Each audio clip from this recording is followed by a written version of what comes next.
Well, good evening there, ladies and gentlemen. Welcome to another Poetry Corner session.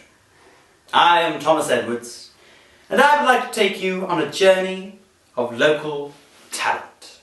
Yes, ladies and gentlemen, I'd like to tell you about this new book that has been published called Befuddled, written by Starr, with illustrations of wonderful design by John Starr, which I do believe is his brother. Not sure if they're related to Ringo Starr from the Beatles, in which case they're clearly not very good drummers. Well, what I'd like to first start with is here with this book is that befuddled means confusion, or being confused or stupefied, but with this particular definition it means confused or stupefied caused by an alcoholic drink.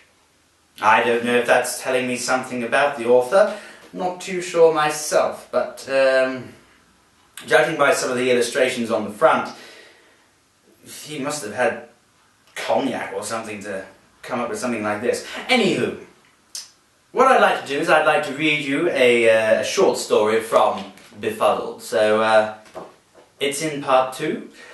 And it is simply called K-Nuts of Dover, or really Nuts of Dover, as if it were a silent K, dough, as in the dough you find in doughy products. Thank you. Can we change the scene or something, please, or at least provide some sort of sound effect?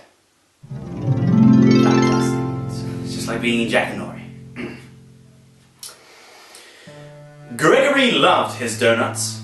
He was nuts about them, especially the ones with jam inside. He used to say that life without donuts is like life without money to buy them. When he was a small child, his mother, Mrs. Nuts, who was married to his father, Mr. Nuts, used to say to him, "Gregory, if you keep on eating all those donuts, you'll be the size of a house." He wasn't small for long. He used to say to himself, "Imagine the size of the house I would live in. Imagine the size of the fridge in the kitchen. The cupboards alone would be extra large. Even the sink would be the size of a barge." With living in Dover, close to a seaport, Gregory could see the boats from his bedroom window, bringing more and more donuts into the country. "What a lovely thought," Gregory would often think, licking his lips. "Imagine all those different kinds of donuts from all over the world." The Nuts were a typical law-abiding household with a very strong family values, and Gregory was always brought up not to waste. Everything that could be used would be reused and then used again, even down to the food on his plate. The scraps would all be used for the following night's stew. Gregory hated that. At dinner time, the family would all sit around the table and say their prayer before the meal.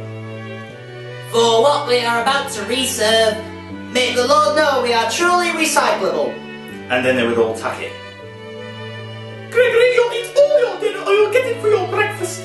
Worse still, you won't have a donut for afters if you don't," his mother would tell him. For the sake of a donut, he would eat the lot. He could never understand why his parents left food on their plates though. Still, there was a lot he didn't understand about his parents. "They say what not to do, but then they go and do it themselves. And they say eat all your dinner, but then they tell you to watch what you eat," Gregory thought. "How nuts is that?" One day, while staring out of his window at the donut boats, he thought of a plan. "If I went to the docks and bought my own jam donuts, then it wouldn't matter if I left my dinner. I could keep them from out of sight of the owners." He didn't like his reheated dinner anyway, so he put his plan into action. He got on his bike and rode off down to the docks, heading for the donut shop. He rode up the wrong way of a one-way street to get there, and someone shouted, "Hey, this is a one-way street!" "I'm only going one way," Gregory shouted back in reply. He certainly was, outwards, approaching extra large inside, and that's because of too many donuts. Yes, disgraceful. When he finally reached the shop, Gregory walked inside to see the size and all the donuts and so. Luckily, he took the bottom right back to buy himself, and enough dollars for the rest of the whole week. As Ricky talked around, really cold and hungry, he looked up, down and talked dollars under the top with the blue weather effect. himself.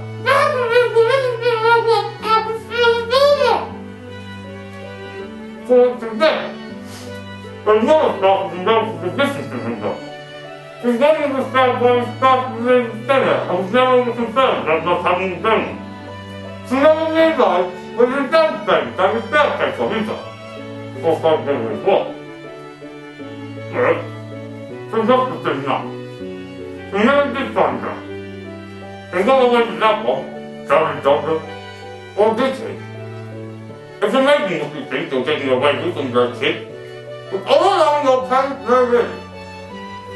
And what is that to say look, after all? Now watch out kids. Parents know every trick in the book.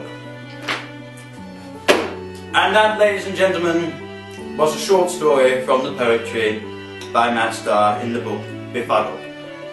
If you'd like to see any more, this is the website you need to go visit.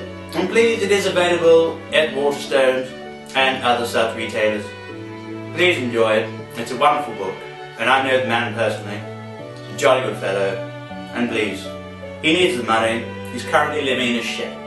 Thank you very much, ladies and gentlemen, and I hope to be hearing you listening, that doesn't make sense, on Radio 4. Thank you very much, ladies and gentlemen, and I hope you felt inspired by that piece. Thank you very much. Is that it now? Can I go? Why did you give me a bottle? It was a donut. A freaking donut, not a batch. Why are you giving me a batch instead of a donut? Are you stupid? God's sake. Ridiculous. I'm a professional. Oh.